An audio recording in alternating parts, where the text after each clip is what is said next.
Eu vou contar uma historinha agora no final do vídeo, porque os 5 homens que teriam que carregar a cruz. Eles teriam que carregar a cruz, porém aquele que não queria carregar, que não queria sofrer muito, ele cortou a cruz. Eles caminharam, chegou numa parte, ele estava cansado, ele falou, vou cortar a cruz. E os outros não concordaram com ele, mas somente ele cortou a cruz. Quando foi para atravessar do outro lado do abismo, que eles teriam que atravessar, todos atravessaram com a cruz. Somente ele não conseguiu para atravessar o abismo para ir para o outro lado. Pessoal, entenderam a história, gente? Cada um carregava a cruz. Aí, quando chegou no abismo, ele não conseguiu atravessar para o outro lado. Por quê? Porque ele teria cortado a cruz. Então, isso quer dizer que se nós não cumprirmos nossa missão aqui na Terra, se nós não conseguirmos fazer o que a gente tem que fazer, que nós temos que ser grata a Deus, cumprir nossa missão para poder atravessar para o outro lado. Isso quer dizer... Todos sabem que é do outro lado, como que é, né, gente? Ninguém sabe, porque ninguém nunca foi. Mas nós temos que cumprir nossa missão. Então, cada um carrega a sua cruz. Eu carrego a minha, você carrega a sua, outro carrega a dele. Aquele que não quiser carregar a cruz, não vai atravessar para o outro lado, do lado de lá, sair do abismo. Ali o buraco, o inferno, aí você tem que atravessar para o outro lado. Para você atravessar aquele abismo, você tem que ir do outro lado para carregar a cruz. Se cortou, você não atravessa para o lado de lá, gente. Então, eu já expliquei para vocês. Na minha tese, ela é baseada numa historinha, né, gente? A história dos homens que carregavam a cruz. Fica calma. Ele tá querendo subir no meu colo. Ai, gente, por favor. Gente, não é bicho, gente, ó. Olha aqui, gente, como que eles estão, ó. Já dá um joinha, se inscreve no canal, ativa o sininho para os próximos vídeos. Ó, o Ziro e a Zira, gente. Eles estão aqui assistindo o vídeo, são componentes do grupo.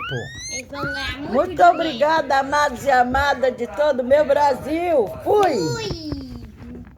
Muito bem, gente, estou chegando para mais um vídeo, pessoal. No vídeo de hoje, eu vou fazer uma lição. A perfeição das aflições, certo? E já dá um joinha aí, pessoal. Se inscreva no meu canal, ative o sininho para os próximos vídeos. Somente os jovens e os inexperientes podem olhar para a vida como uma perpétua viagem de alegria. Eles têm ainda que aprender que o viver traz para a maior parte de nós provas, aflições, preocupações e muitas tristezas.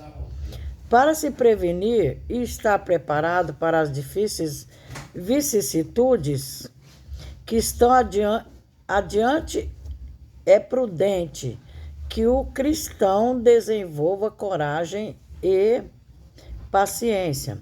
A resistência para perseverar pode ser nossa se tomarmos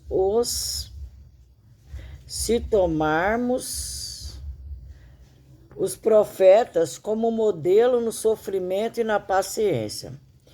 Temos também a promessa do Salvador de que aquele, porém, que perseverar até o fim, esse será salvo. Está em Mateus 10, 22. Há um ditado que afirma: o vencido nunca alcança e o vencedor nunca perde. Olha aí, pessoal, o vencedor nunca perde, né? Por isso nós não devemos desanimar.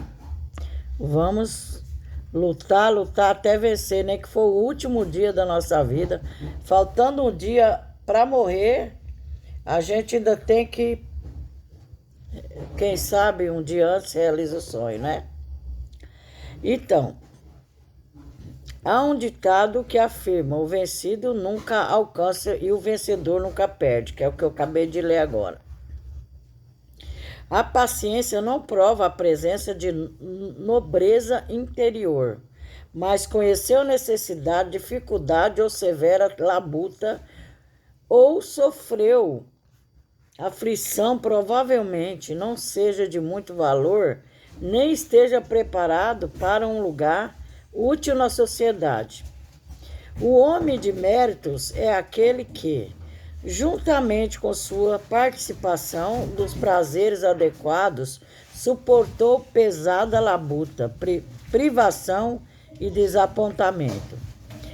Conta-se a história de um fazendeiro que precisava de um novo varal de carroça.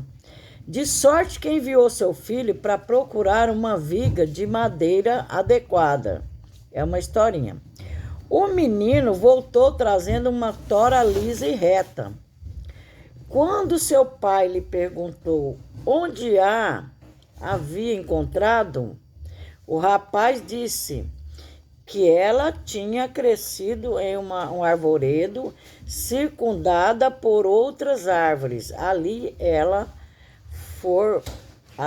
fora protegida das rajadas hibernais e das tempestades do verão, e grandemente desprovida da luz solar. Por causa deste relato, o pai rejeitou essa tora como sendo muito mole e tenra. Então ele ordenou ao filho, desça ao pasto e busque aquela árvore que está sozinha. Aí ela foi enrijecida pelos fortes ventos, dobrada e curvada pela tempestade, e suportou tudo. Essa árvore, a próxima que ele mandou, que aquela ele não aceitou. Penso que ela é muito apropriada para a pressão que um varal, suportando, prepara-na para sua tarefa e servia bem. Que é para a tarefa dele ia servir aquela árvore. Pensai nas iradas ameaças feitas contra os profetas de Deus, porque falavam em nome do Senhor. Considerai as injúrias que eles suportaram nas mãos de seu povo escolhido. Elias e Eliseu foram encarnecedoramente rejeitados. Os príncipes de Judá abandonaram a Jeremias para morrer no lamacento cárcere, mas o rei de Babilônia o libertou. Depois de todas as suas solenes exortações, Isaías foi cerrado ao meio pelo ímpio rei Manassés. Não permita que alguém lhe diga que a vida cristã é fácil. Contudo, a aceitação das refinadoras influências das provações desenvolve a polidez cristã através dos molestadores efeitos da adversidade. Então, essa é uma parte, pessoal, daquela historinha que eu estava lendo lá. Agora, eu vou ler Em Contraste com a Coragem. Em Contraste com a Coragem. Eu não podia ficar sem fazer esse vídeo hoje, pessoal. Já dá um joinha aí, se inscreve no canal. Amados e amadas de todo o meu Brasil. Eu vou ler aqui essa parte. Em Contraste com a Coragem. Quando aconselhado pelo profeta Azarias a tomar ânimo, assim procedeu o rei Asa e lançou fora as abominações, que durante anos tinham profanado Judá. O povo respondeu e entraram em aliança de buscarem o Senhor, Senhor Deus de seus pais, de todo o coração e de toda a alma. Está em Crônica 15:12. As corajosas reformas de Asa foram criteriosas e extensas. O Senhor abençoou ricamente a Asa e recompensou amplamente a Israel por esta reforma grandemente necessária.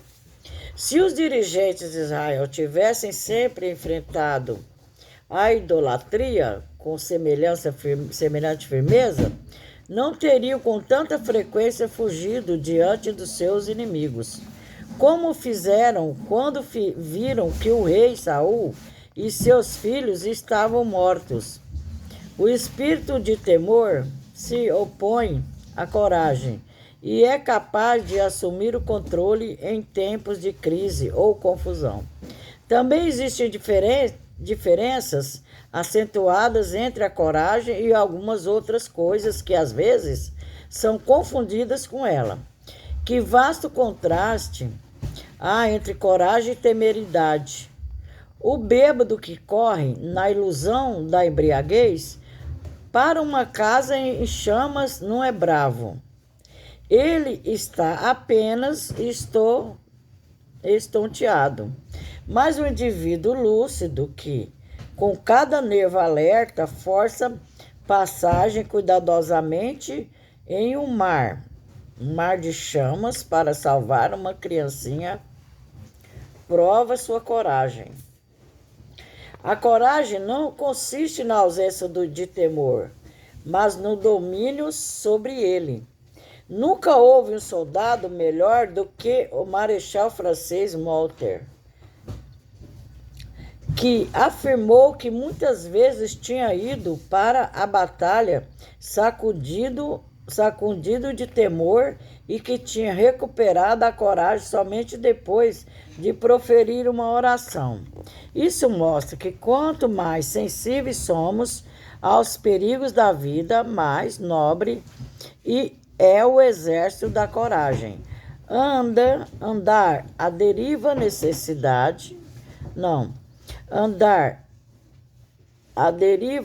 neste mundo de pecado, como se nele não houvesse nada a temer, e desligar comodamente para baixo, como fazem alguns, para as portas da morte, como se além não houvesse nada a temer debaixo de todo o céu. É simplesmente dizer com tolo, né? Não há Deus. Mas enfrentar as tentações e os perigos desta vida sem se render ao temor. Atravessar sem tremor, os portais da morte com muita fé, que é mais forte do que o temor. Viver na presença de um Deus justo, na confiança de um amor que lança fora o temor. Isto é coragem. Pessoal, então, essa parte aí é uma leitura de um livro. Então, agora eu vou fazer outra parte aqui, ó. A fragrância óleo que Maria esperava espalhar sobre o corpo morto era Jesus. Não, o corpo morto de Jesus derramou sobre sua forma viva. Sua aprovação foi evidente. Quando disse, na sala cheia de convidados, ela fez o que pôde. Mas as lágrimas de Maria caíram não somente por causa de sua própria tristeza ou alegria. As lágrimas que banharam os pés de Jesus foram também derramadas por ele.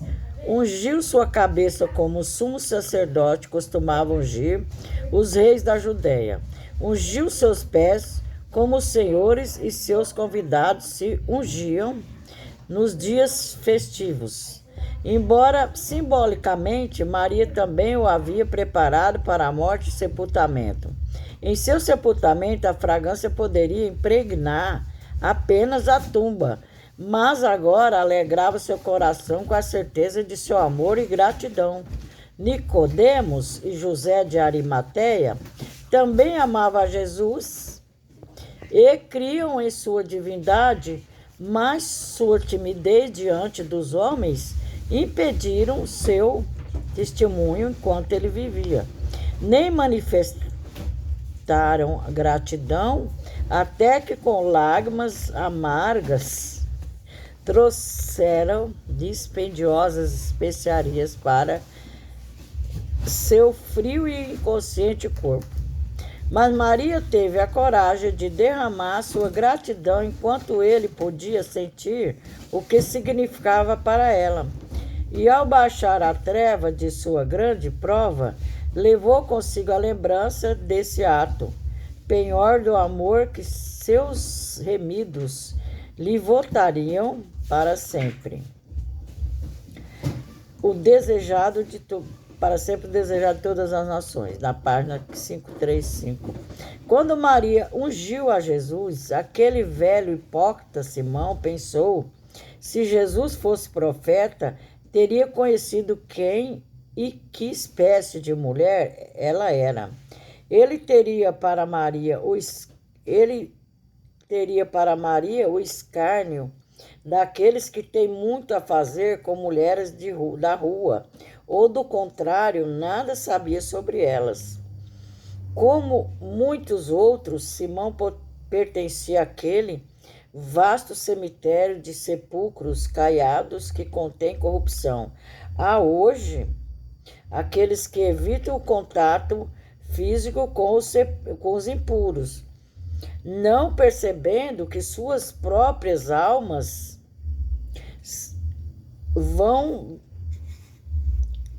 são vasos poluídos. Jesus falou com certeza da futura programação do Evangelho em todo o mundo, que se espalharia muito longe a memória do dom de Maria e corações seriam tocados por sua ação imprevista. Enquanto o tempo durar, a história de seu partido, vaso de alabastro, contara do abundante amor de Deus por uma raça caída. Então, pessoal, é uma leitura para que a gente, pelo menos, sinta alguma energia diferente, porque às vezes a pessoa está sem iniciativa de nada, né? De repente a pessoa resolve fazer uma leitura para ver se muda, né, os pensamentos, se as coisas melhoram e as pessoas começam a pensar, né? Então não tem outro caminho a não ser esse, né, pessoal? E a leitura hoje que eu estou fazendo vai engrandecer o nosso subconsciente e também aumentar a nossa fé, né? O pastor uma vez falou de um combate desigual que ocorreu na África do Sul, entre uma cobra e uma mamba negra, serpente venenosa africana, que falam mamba, né, a cobra. A cobra prendeu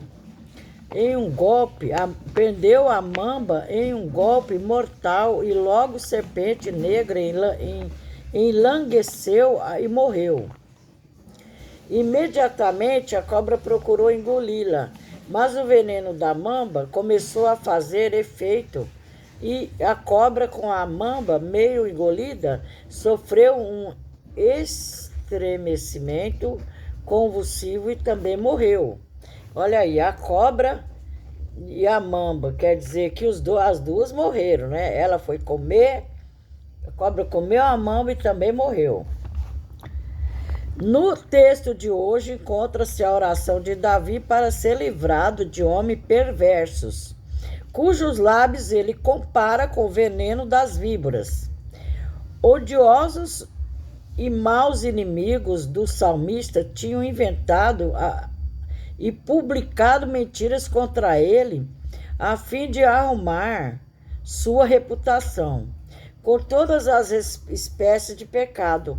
O ciúme e o ódio, mesmo não provocados, crescem com poder de autopropagação e aumentam com a velocidade do relâmpago. Seu escoadouro natural é a língua. Então, a língua, gente, a própria Bíblia fala. Você falou, a língua tem poder, a palavra tem poder. Pessoas de coração não regenerado não podem por longo tempo governar seu temperamento violento, nem podem controlar a língua, a mais disponível e mais conveniente válvula para libertar o venenoso produto do seu egoísmo. De sorte que quando um cristão atinge a condição de poder controlar a língua, torna-se de deveras semelhante a Cristo. E nas palavras de Tiago, é perfeito varão.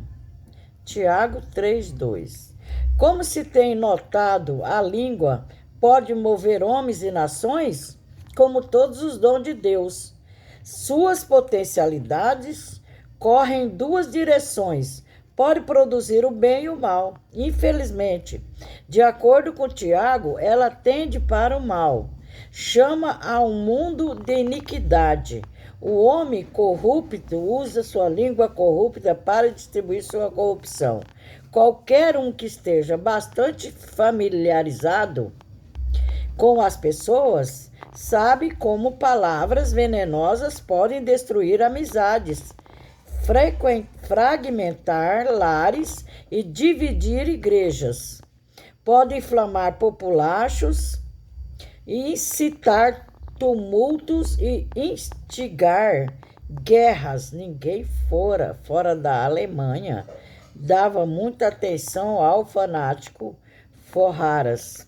Ninguém fora da Alemanha dava muita atenção ao fanático forrador de paredes que surgia para influenciar no pós-guerra da década de 1920. Mas com o perigoso talento da eloquência, Hitler prendeu a imaginação de um povo derrotado, prometeu-lhe uma era nova e melhor, e então incendiou o mundo.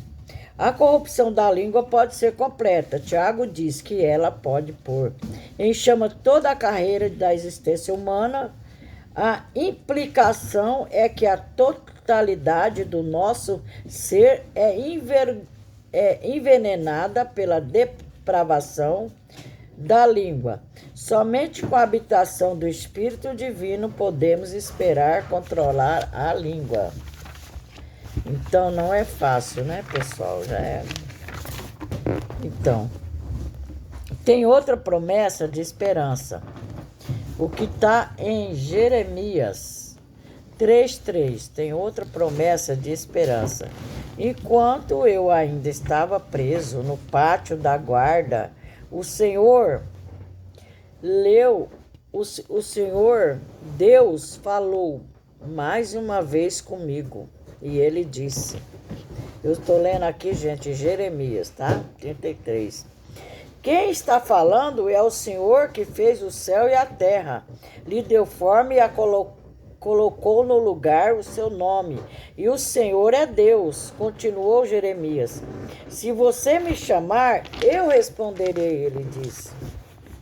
E lhe contarei coisas misteriosas e maravilhosas que você não conhece. Eu, o Senhor Deus de Israel, afirmo que as casas de Jerusalém e o palácio real de Judá serão derrotados quando os babilônios construírem rampas de terra para atacar a cidade.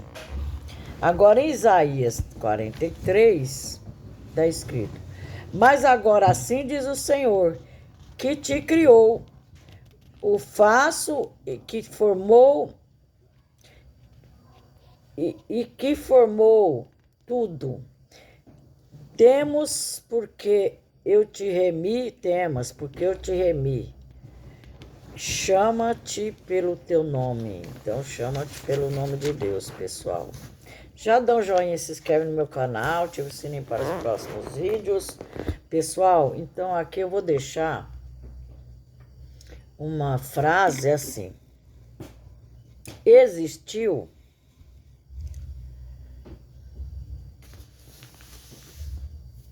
três homens não 3 homens, são 5 homens, né?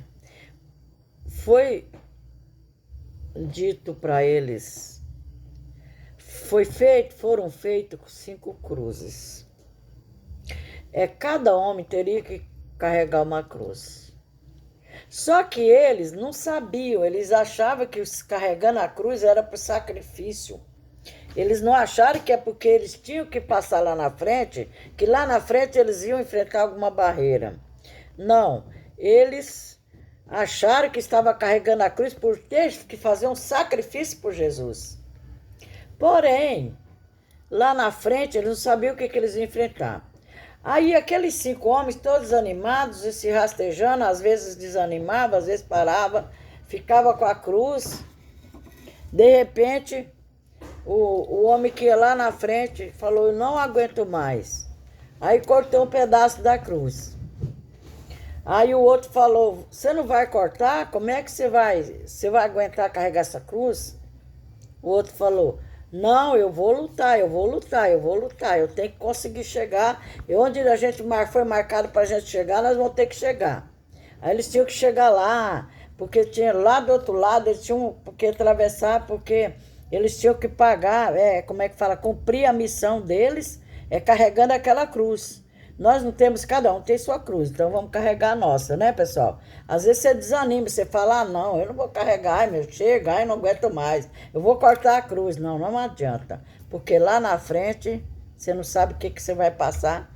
Para você poder, tem que desvendar o mistério, e o mistério é só Deus que sabe. Então, pessoal, assim, aí o preguiçoso, não é preguiçoso exatamente, ele queria encurtar a missão dele. Ele falou, eu não aguento mais, eu vou diminuir essa cruz. E cortou um pedaço. Aí andou quilômetros e mais quilômetros. Aí lá na frente todos pararam, que ninguém estava aguentando mais. Aí um falou assim, eu acho que eu vou... Aí